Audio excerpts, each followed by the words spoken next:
the whole thing. I'm going to tear it off. Underneath there's going to be a blue suit. Hello, Philadelphia. It's so great to see you. Thank you for being patient, because we should have been here months ago, but now there's no heat wave, and we are back. I just want to give a shout out to AJ and Nikhil, the OGs, the original Yang Gang here in Philadelphia. Help make this happen. Let's give them a round of applause. Now, this campaign is going by leaps and bounds. Some polls just came out today that had me in 4th place in California.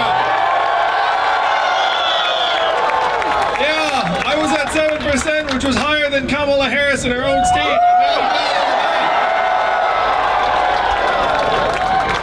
This campaign is growing by leaps and bounds, in part because you all know what America's finding out, that I am not a politician. I'm a problem solver. I'm an entrepreneur. Now, people say to me all the time, it's like, you don't sound like any politician I've ever heard before. And they're not complaining. They're not saying, get me a politician immediately. This is great. And I'm running to solve the problems of this time. The biggest problem is, how the heck did Donald Trump become our president? Oh, if you turn on cable news today, why would you think that that man's our president? Russia, racism, Facebook, the FBI, Hillary Clinton, emails, all of this mixture, this cocktail. But I looked at the numbers, and the numbers tell a different story, Philadelphia. The story the numbers tell is this: we automated away 4 million manufacturing jobs in Michigan, Ohio, Wisconsin, and hundreds of thousands right here in Pennsylvania. And if that list of states sounds familiar, those are all the swing states that Donald Trump needed to win, and did win in 2016. And now what happened to those jobs, we will now do to the retail jobs, the call center jobs, the fast food jobs, the truck driving jobs, and on through the economy. How many of you have noticed stores closing around where you live here in Philadelphia? And why are those stores closing? Amazon, that's right. Amazon's like this giant $20 billion a year suction, just sucking life out of America's main streets. 30% of stores and malls are closing in the next 4 years. How much did Amazon pay in taxes last year? That's right. Now, how the heck did a $1 trillion tech company pay zero in taxes, less than everyone here? How is that possible? And I want you to imagine the scene where all the accountants assemble in the Amazon boardroom and they report to Jeff Bezos and they say, hey, great news, Jeff. We paid zero in taxes again. And then what does Jeff do? Jeff goes to his vault in the back of the room, takes out these giant bags of gold coins, dumps them on the table, and is like, yes, take some. And then they go, yes, yes, Jeff. And they all take their bags of gold coins. They put them in their cars and they drive home, and then they do like a gold coin bath like Scrooge McDuck. And whose fault is it? Is it their fault they're paying zero in taxes? No, whose fault is it? It's our fault. It's our government's fault. It's our leaders' fault. It's Jeff's accountant's job to make sure they pay as little in taxes as possible. And it's our job to make it impossible for them to pay zero in taxes. Am I right, Philadelphia? So this is the plan. We're going to get our fair share of every Amazon sale, every Google search, every Facebook ad, every robot truck mile, and return it here to the American people. That is the plan. We're going to build a trickle-up economy from our people, our families, and our communities up. Now, when you call a customer service line at a big company and you get the bots, the software, what do? You dial 000 until you get a person on the line, right? I do the same thing. But in 2 or 3 years, the software is going to sound like this. Hey, Andrew, how's it going? What can I do for you? It's going to be very effective and delightful, a little bit seductive, apparently. You might not even know it's software. What's that going to mean for the 2.5 million Americans who work in a call center right now and make $14 an hour? I just spoke at a conference of 70 CEOs, and I asked them, how many of you are looking at using software and AI to replace your back office clerical workers? Guess how many hands went up out of 70? All 70, that's right, they all raised their hands. The truth is, they could be fired if they didn't do that deal. How many of you have seen self-serve kiosks when you go into McDonald's? Yeah, every location in the country. 2 years from now. Food service and food prep, the third most common job in the country. And the one I talk about a lot is truck driving. How many of you all know a truck driver? Truckers are being a truck driver is the most common job in 29 states. There are 3.5 million truck drivers in the United States. Average age 49, 94% men. And my friends in California, how many of you all work in technology? Some of you do, I can tell. You have that look to you. That futuristic look. If you work in technology, you probably have friends like I have that are working on self-driving cars and trucks out in California. Some of the smartest people in our country are working on that right now. And why are they working on this problem? For the money. $168 billion a year in cost savings from automating away truck driving. Think about that number for a second. $168 billion a year. That is a staggering amount of money. That is so much money that if you come to a venture capitalist and say, hey, I've got some product that can help speed up the automation of truck driving, it's just going to cost $200 million for me to test it out. And you're an investor, you make that bet. Because you think, wow, there's this pot of gold of $168 billion a year. If this set of smart people can help make that happen, then I'm going to make a lot of money. That's why we have some of the smartest people working on solving this problem. What is that going to mean for the 3.5 million truckers or the 7 million Americans who work in truck stops, motels, and diners around the country? Donald Trump is not the cause of all of our problems. Donald Trump is a symptom. He's a manifestation. He is a product of the fact that we are going through the greatest economic transformation in our country's history, what experts are calling the fourth industrial revolution. When is the last time you heard a politician say the words fourth industrial revolution? Just now! And I'm barely a politician.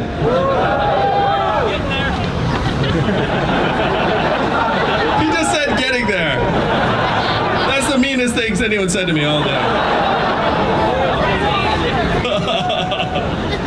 You can only call me a politician after I'm president of the United States. And I'll take it. So what is the vision? How are we going to help our fellow citizens? First, wake up to the fact that it is not immigrants causing these problems. It is technology and automation. And that we have to have an economy that actually works for us again. Now, the first time you heard about me in this campaign, you heard something like this. There's an Asian man running for president who wants to give everyone $1,000 a month. Yeah! You remember that, Philadelphia? I want you to think about the first time you heard that. There's nothing like the first time. And the first time you heard it, you thought it was a gimmick, you thought it was a joke, you thought it would never happen. But the truth is, this is not my idea. This idea has been with the country since our founding. Thomas Paine was for it at the beginning of this country, called it the citizen's dividend. Martin Luther King fought for it. In his book, Chaos or Community, in 1967, he said we need to have a guaranteed minimum income for all Americans. And it is what he was fighting for when he was assassinated in 1968. 1,000 economists, including Milton Friedman, endorsed it in the 60s. It passed the House of Representatives, the U.S. Congress, twice in 1971. And then 11 years later, one state actually passed a dividend where now everyone in that state gets between $1,000 and $2,000 a year, no questions asked. And what state is that? Philadelphia. And how does Alaska pay for it? And what is the oil of the 21st century? That's right, technology, software, AI, big data, self-driving cars and trucks. Do you all see the study that our data is now worth more than oil? How many of you saw that? Do you all remember getting your data check in the mail? No, who got our data check? Facebook, Amazon, Google, like they all got the data check. They're profiting to the tune of billions of dollars and we are seeing zero. Fuck up. He said it, I didn't. In Alaska, they call this the oil check, and they love it. We're going to call this the tech check, and all of America is going to love it. So if we make ourselves participants in the incredible gains of the 21st century economy, we can easily afford a $1,000 dividend for everyone here in Philadelphia and everyone around the country. particularly because we know what we're going to do with the money. How are you all going to spend it after I'm president in 2021?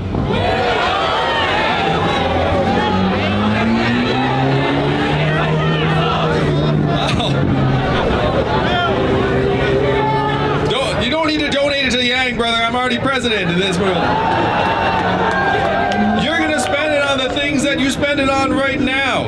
On food, daycare. Though some of you don't look like parents to me, but if you have kids. Daycare, healthcare, student loans, the occasional night out, Little League signups, all the things that make the world go round. A little bit of it would float back up to Amazon and Jeff Bezos, but most of it would stay right here in Philadelphia. This is the trickle-up economy, and as someone who started businesses, how many of you think that we'd see an increase in entrepreneurship, in arts, and creativity out of the freedom dividend? That's right, this is the human-centered economy that revolves around our own goals and values, and there is nothing stopping us from making it happen. Nothing at all. There's nothing stopping a majority of citizens in a democracy from voting ourselves a dividend. That is why what seemed too good to be true at first will become a reality for the country in 2021. This is an era when change can happen very, very quickly, and it's going to take us helping wake up our fellow citizens to what we can do together.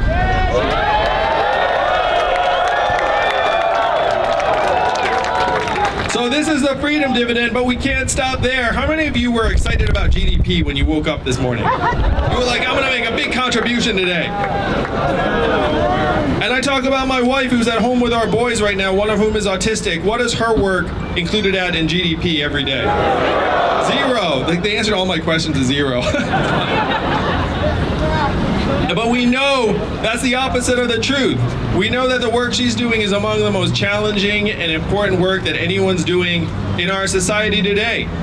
And the way we make her work recognized is we actually change the way we measure economic progress.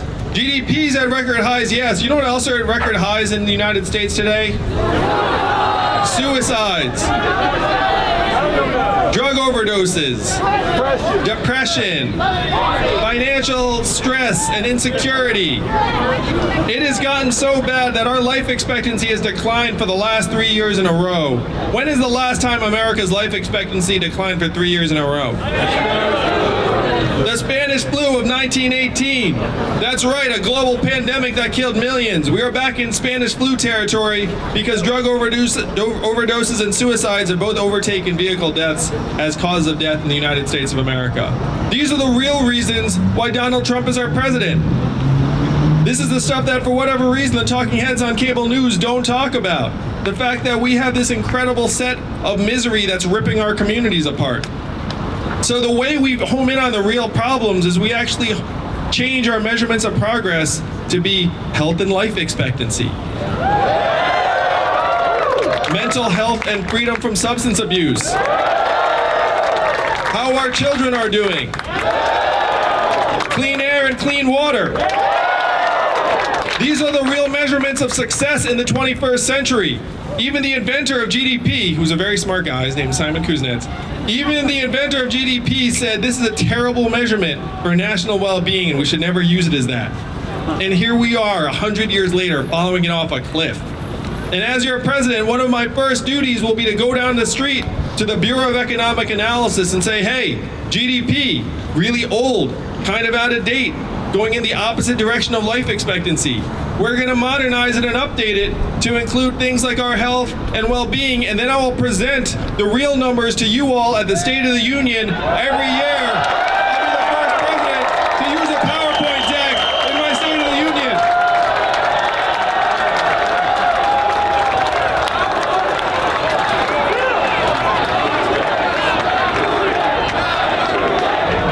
Yeah, the PowerPoint chat is out.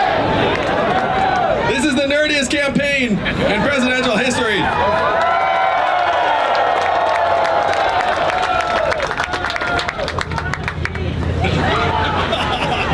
That's funny. Tell my wife that.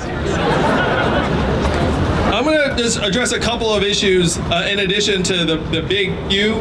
How many of you owe student loan debt? I'm in the Bernie camp where we have to forgive a ton of that debt and free you all up. And some people look at that and say, why would you make such a dramatic move? Student loan debt is up to over $1.5 trillion in this country, up from less than $100 billion in 1999. Think about that. It's over a 15x increase in that time period.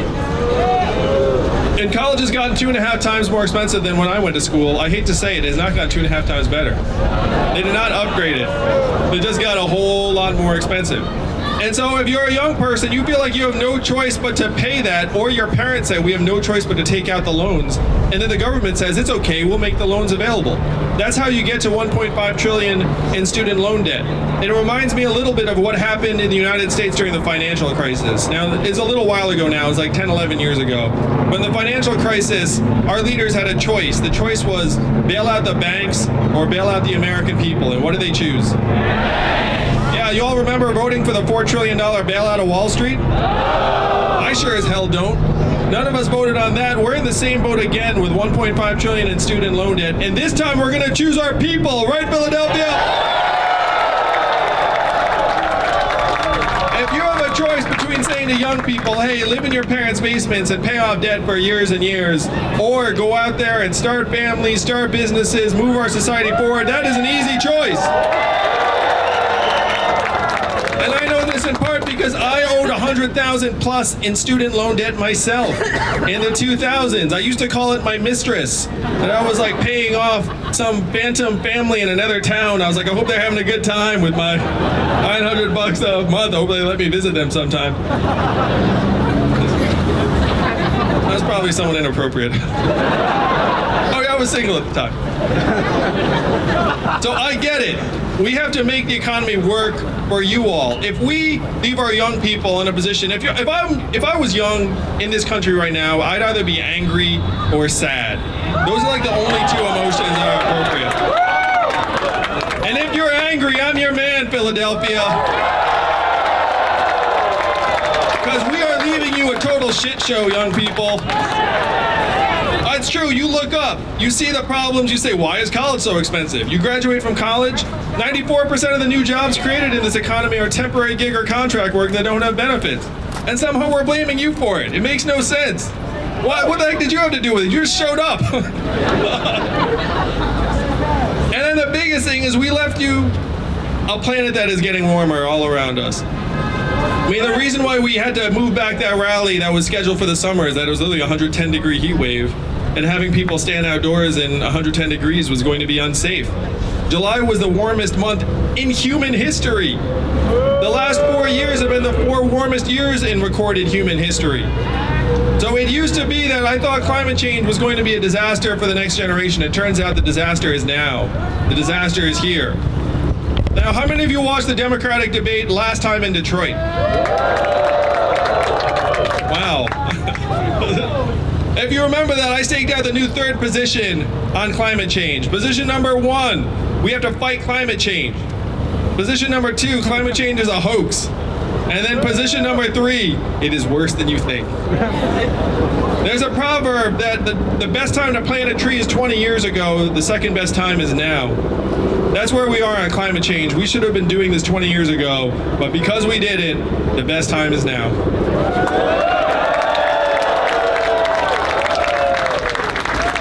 So we need to reverse the tide on climate change, and it's not enough just to do less of the bad, we need to do more of the good. We need to start actually helping our planet heal, and that means reforesting vast tracts of land either here in the US or other parts of the world.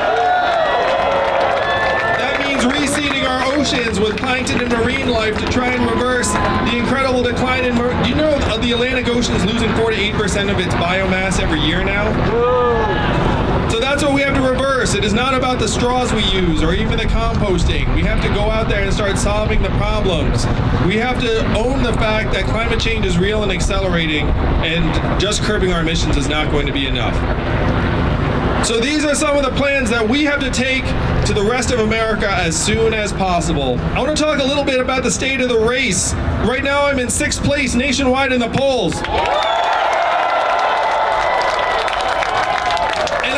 Only 2 candidates in the entire field that 10% or more of Donald Trump voters said they would support. Which means if I am the nominee. We will win.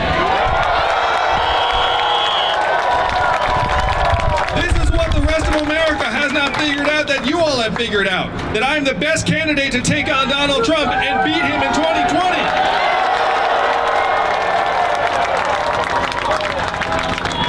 And that is the number one question Democrats have, is beating Donald Trump. They have not figured out that I'm that guy yet, but we're going to tell them, are we not, Philadelphia? The reason why I am going to be the candidate to beat Donald Trump, and my name,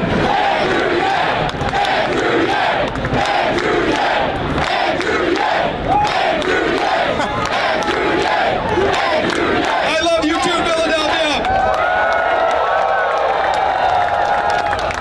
The reason why I'm the best candidate to beat Donald Trump is that we are building a coalition of disaffected Donald Trump voters, libertarians, independents, and Democrats and progressives. We can take this message to the rest of the country and let them know it is not left, it is not right, it is forward. That's where we're going to bring the country in 2020.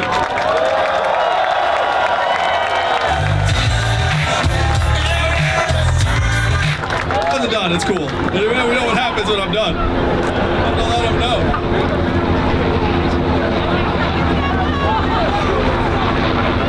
We have to tell the big story to the American people. If you look back on 2016, Donald Trump said to America, we're going to make America great again. And what did Hillary Clinton say in response? America is already great. And that did not work out. We have to own the severity of the problems, but we have to present real solutions. Donald Trump got some of the problems right, but his solutions were garbage and nonsense. What were his solutions? We're going to build a wall. We're going to turn the clock backwards. We're going to bring the old jobs back. We have to do the opposite of all of that. We have to turn the clock forward. We have to accelerate our economy and society as quickly as possible. We have to evolve in how we think about work and value. And I am the ideal candidate for this job because the opposite of Donald Trump is an Asian man who likes math. Thank you, Philadelphia. Hit my music. We're going to make America think harder. Am I right, Philly? Let's go. Let's take it all the way in 2020. Thank you. I love you guys. Thank you. Thank you. Thank you guys. Thanks for staying. Andrew. Thank you guys. Appreciate you. Love you guys. Thank you guys. You're the best.